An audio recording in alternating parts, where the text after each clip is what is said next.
नमस्कार, आप देख रहे हैं न्यूज 18 JKLH और मैं हूं आपके साथ आंचल भट्ट। और आज हम बात करेंगे जम्मू कश्मीर की 10 बड़ी खबरों के बारे में। चलिए शुरुआत करते हैं।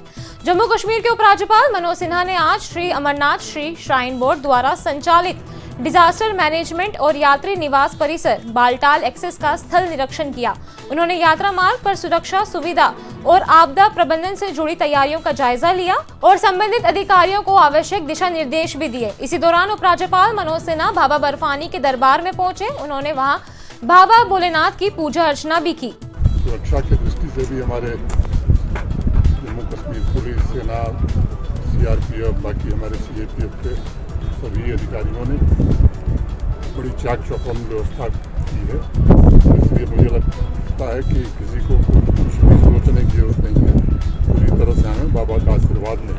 आज छात्र नेताओं और आरक्षण आंदोलन से जुड़े कार्यकर्ताओं के एक प्रतिनिधिमंडल ने सांसद आगा रूहुल्लाह मेहंदी से मुलाकात की। यह बैठक आगामी सब कमेटी की रिपोर्ट को ध्यान में रखते हुए आरक्षण के मुद्दों पर आयोजित की गई थी।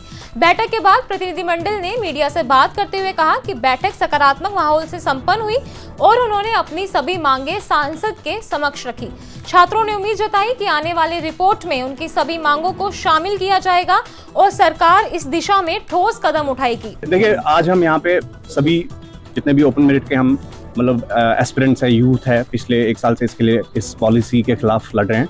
तो एक कॉम्प्रिहेंसिव मीट हुई हमारी MP आगा रूहुल्लाह साहब के साथ। तो यही डिस्कशन हुआ कि what's the road map, what's the way ahead, क्योंकि जैसे आपको पता हुआ कि कल डेडलाइन जो थी वो एक्सपायर होगी and yesterday also just a near tweet came and that only said that कि नेक्स्ट कैबिनेट मीटिंग में हम रिपोर्ट प्रेजेंट करेंगे। और कब ये रिपोर्ट आउट की जाएगी, पब्लिक की जाएगी।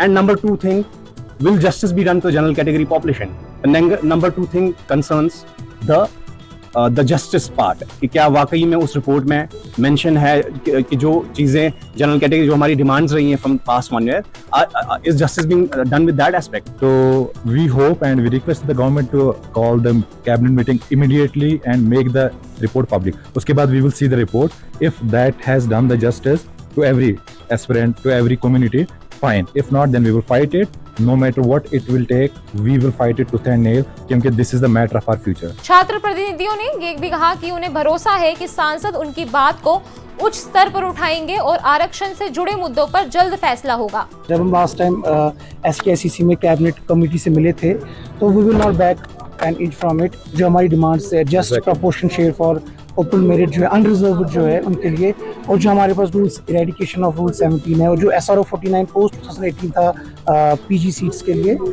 It should be order similar to it should be brought and we will not back down. उसके हमने रीजन, जस्ट रीजंस, जो कैबिनेट कमेटी बैठी थी हम सब वहाँ पर थे, वी गिव जस्ट रीजंस। हमने कंपैरिजन अदर स्टेट से उनको बताया and they all agree to that. They understood that it has many flaws and problems and we are hopeful कि ये सब चीजें उसमें एड्रेस हुए। जम्मू कश्मीर के मुख्यमंत्री उमर अब्दुल्ला आज अलीगढ़ दौरे पर हैं। उमर अब्दुल्ला ने मीडिया से बातचीत के दौरान उमर अब्दुल्ला ने जम्मू कश्मीर के हालात, विकास और आरक्षण को लेकर अहम बातें कही। वहीं आरक्षण बिल को लेकर पूछे गए सवाल पर उन्होंने स्पष्ट किया कि फिलहाल जम्मू कश्मीर में आरक्षण से जुड़ा कोई नया बिल विधानसभा में पेश नहीं किया जाएगा। अलीगढ़ मुस्लिम विश्वविद्यालय को लेकर उमर अब्दुल्ला ने अपनी भावनाएं भी साझा की। उन्होंने कहा कि AMU आने को कई बार निमंत्रण मिला, लेकिन अफसोस की बात है कि अब तक नहीं आ सका। मेरा बदकिस्मती से कोई खास रिलेशन रहा नहीं। मैं पहली मर्तबा अलीगढ़ आया हूँ।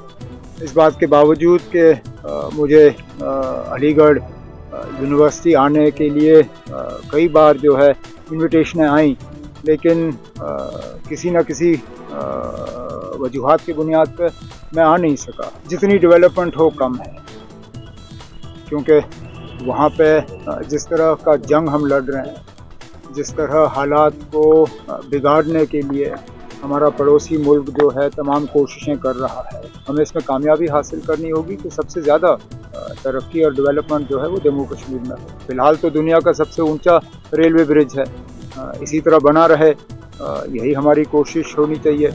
कल रिजर्वेशन बिल पेश हो रहा था, रिजर्वेशन में राहत मिलेगी क्या? कहाँ रिजर्वेशन बिल? कौन सा? नहीं, कोई बिल पास नहीं, कोई बिल नहीं पेश हो रहा ना। अब हमारी जब असेंबली की सेशन नहीं है तो बिल कौन सा पेश होगा? कैबिनेट सब कमेटी ने अपनी रिपोर्ट तैयार की, वो रिपोर्ट जो है कैबिनेट को अब पेश होना है। कैबिनेट की मीटिंग महीने में 2 बार होती है, इस महीने अभी हुई नहीं। तो पहलगाम के बाद टूरिज्म क्या बहाल हो रहा है वहाँ पर? तो टूरिज्म को तो धक्का पहुंचा है, इससे कोई इनकार नहीं कर सकता, लेकिन कोशिश हमारी है कि आहिस्ता आहिस्ता ठीक हो जाए। जम्मू कश्मीर के पूर्व मुख्यमंत्री और नेशनल कॉन्फ्रेंस के संरक्षक डॉक्टर फारूक अब्दुल्ला कल शाम वंदे भारत ट्रेन से कटरा पहुंचे थे। स्टेशन पर ट्रेन को देखकर वो भावुक हो गए। इसके बाद उन्होंने शाम को माता वैष्णो देवी भवन में आरती में भाग लिया और माता के दर्शन किए। उनके साथ deputy CM Surinder Choudhary, cabinet मंत्री सतीश शर्मा, विधायक तनवीर सादिक, नेशनल कॉन्फ्रेंस के प्रांतीय अध्यक्ष रतनलाल गुप्ता और मुख्यमंत्री उमर अब्दुल्ला के दोनों बेटे भी मौजूद थे। सभी ने माता वैष्णो देवी के दरबार में हाजिरी लगाई। फारूक अब्दुल्ला ने दर्शन के बाद कहा कि मेरे बहुत अच्छे दर्शन हुए। मैं उम्मीद करता हूं कि इस रेल सेवा के शुरू होने से सिर्फ माता वैष्णो देवी के दरबार में भक्त पहुंचेंगे, बल्कि भोलेनाथ के दर्शन के लिए भी कश्मीर में लोग आएंगे। हमें उम्मीद है कि भारत तरक्की करे और हम सब उसमें हिस्सा बने। वहीं सुबह 8 बजे डॉक्टर फारूक अब्दुल्ला कटरा से वंदे भारत एक्सप्रेस के जरिए श्रीनगर के लिए रवाना हो गए। बहुत अच्छे दर्शन हुए जनाब, और हमें उम्मीद है जो हमने मांगा है वो पूरा करेंगे। हम चाहते हैं कि अमन हो, तरक्की हो, भाईचारा हो और हम लोग आगे बढ़ सकें, भारत आगे बढ़े और हम सब उसकी तरक्की में आए। कल आप आते में बैठे, कितना खुशी हो रही है आपको आते में बैठे? बहुत खुशी हुई मुझे और क्या कि इस ट्रेन में भी आके जो शुरू हुई है, मैं समझता हूँ ये हमारे लिए एक बहुत बड़ा एक नया कदम है, जिससे हम समझते हैं कि न सिर्फ माता की यात्रा के लोग बहुत आएंगे, बल्कि बहुत से लोग अब भोलेनाथ की यात्रा के लिए भी आएंगे और जम्मू कश्मीर के टूरिज्म को बहुत फायदा होगा। रिजर्वेशन को लेकर डिप्टी सीएम ने बड़ा बयान दिया है। डिप्टी सीएम सुरेंद्र चौधरी ने कहा कि सरकार आरक्षण के तर्कसंगत तरीके से सुधार को लेकर पूरी तरह से गंभीर है और जो वादे चुनाव से पहले किए गए थे उन्हें धीरे धीरे पूरा किया जा रहा है। उन्होंने कहा कि कई बार छात्र नेताओं से मिलते हैं तो वो मुलाकात सिर्फ फोटो खिंचवाने तक ही सीमित रह जाती है, लेकिन हमारी सरकार केवल दिखावा नहीं बल्कि असल में काम भी कर रही है। सुरेंद्र चौधरी ने बताया कि सरकार आरक्षण के साथ साथ डेली वेजर्स की नौकरी पक्की करने के मुद्दे पर भी काम कर रही है। उन्होंने कहा कि पिछले 8 महीनों में कई वादे पूरे हुए और बाकी वादे भी जल्द पूरे किए जाएंगे। डिप्टी सीएम ने साफ कहा कि ये सरकार सिर्फ 1 साल के लिए नहीं बल्कि पूरे 5 साल के लिए, और इसका मकसद सिर्फ आज का समाधान नहीं बल्कि आने वाले सालों के लिए ठोस सुधार करना है। कौन क्या करता है, कौन जाता है, सरकारें किसी के जाने या उससे नहीं चलती, सरकारें फैसलों से जानी जाती हैं। और सरकार ने एक फ़ैसला लिया, उसने एक कमेटी कंस्टिट्यूट की, कमेटी अपनी रिपोर्ट दी, आपको वो कैबिनेट में भी आएगी और बाकी उसके बाद आपको पता है कि फाइनल कहाँ से डिसीजन होने हैं। लेकिन जहाँ भी ताल्लुक है इस सरकार की, हम वादा लोगों से करके आए हुए हैं जम्मू कश्मीर के कि हम आपके साथ इंसाफ करेंगे और जो वादे हमने अपने मैनिफेस्टो नेशनल कॉन्फ्रेंस के इलेक्शनों के टाइम किए हैं, एक कुछ वादे हमने पूरे किए हैं, ये वादे भी पूरे करेंगे। लोगों ने हमें मैंडेट 1 साल का नहीं दिया, हमें मैंडेट 5 साल का है और हमें समझ नहीं लगती, कुछ लोग उतावले हैं, पता नहीं क्या ले लेंगे, लेकिन हमने उन लोगों को भी देखा है जो उतावले हैं। जब दरिया आता है वो चंद रोज़ के लिए बरसाती दरिया आता है, उसके बाद वो नदी फिर सूख जाती है। ये कुछ चीज़ें ऐसी हैं कुछ लोग करने की कोशिश करते हैं और हम जानते हैं कि कुछ दरिया सूखेंगे, लेकिन इन चीज़ों से रोटी सेकने से कुछ नहीं होगा। बात यही होगी कि हकीकत वही होगी कि लोगों को क्या मिलता है, हमारे बच्चों को क्या मिलता है। जिस बच्चे के घर में जिस माँ बाप का बच्चा बेरोजगार बैठा है, उस माँ बाप के दर्द को जानिए, ना कि अपनी एक नेम और फेम बनाने के लिए और कैमरे को खिताब करने के लिए आप लोग कुछ एक्शन करते हैं। मैं उन एक्शनों को नहीं मानता। वहीं आज सुबह 9:30 बजे जम्मू के विधानसभा भवन परिसर में अचानक आग लग गई, जिससे हड़कंप मच गया। आग की चपेट में आकर पूर्व राज्यपालों और विधानसभा सदस्यों की कई तस्वीरें जलकर नष्ट हो गई। वहीं फर्नीचर को भी काफी नुकसान पहुंचा। हालांकि अभी ये साफ नहीं हो पाया है कि कोई महत्वपूर्ण दस्तावेज आग में नष्ट हुए हैं या नहीं, लेकिन प्रशासन इस दिशा में जांच कर रहा है। विधानसभा परिसर में पहले से मौजूद दमकल गाड़ियां तुरंत हरकत में आ गई और आधे घंटे में आग पर काबू पा लिया गया, जिससे एक बड़ा नुकसान टल गया। फिलहाल आग लगने का कोई मुख्य कारण पता नहीं चल सका है, लेकिन शॉर्ट सर्किट की आशंका जताई जा रही है।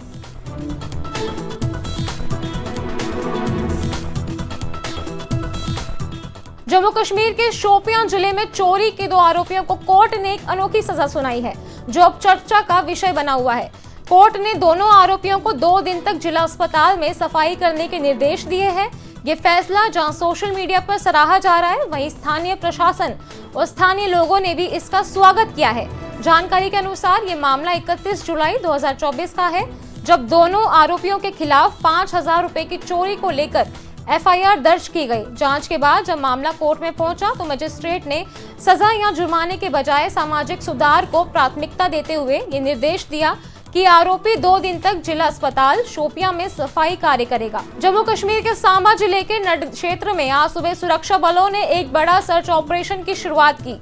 स्थानीय लोगों ने इलाके में संदिग्ध गतिविधियां देखे जाने की सूचना सुरक्षा एजेंसियों को दी। जानकारी मिलते ही सेना, पुलिस और अन्य सुरक्षा बलों ने तत्काल मौके पर पहुंचकर पूरे क्षेत्र को घेर लिया और तलाशी अभियान चलाया। सुरक्षा बलों ने इलाके की घेराबंदी कर तलाशी तेज कर दी है ताकि किसी भी संभावित खतरे को समय रहते निष्क्रिय किया जा सके। ऑपरेशन में बम निरोधक दस्ता, स्नीफर डॉग यूनिट और ड्रोन की भी मदद ली जा रही है। सुरक्षा बलों ने बताया कि जब तक पूरा इलाका सुरक्षित घोषित नहीं किया जाता तब तक तलाशी अभियान जारी रहेगा। घटनास्थल के आसपास के गांव में भी चौकसी बरती जा रही है और लोगों को सुरक्षा एजेंसियों के साथ सहयोग करने की अपील की गई है।